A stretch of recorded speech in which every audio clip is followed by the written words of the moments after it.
লাল বকফুল অনেকগুলো গাছ এনেছি, মানে বীজ এনেছিলাম, সেগুলো সব ফেলেছিল, কিন্তু সেটা লাল না সাদা জানতাম না। আর ফেলার পর দেখছি লাল।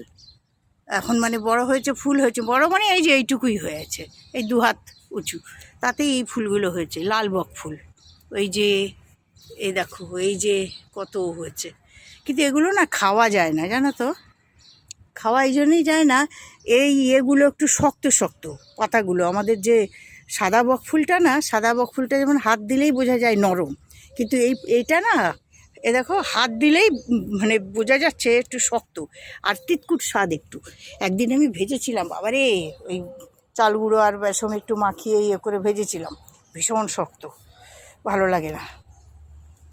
আর এই দেখো কানশিরায় ফুল হয়েছে কত, কি সুন্দর দেখতে লাগে, জঙ্গলের লতায়, মানে জলে, আমাদের ওখানে তো জলে বলে হয়, গরুকে খাওয়ানো হয় কেটে কেটে, তার ফুলগুলো দেখো কি অপূর্ব।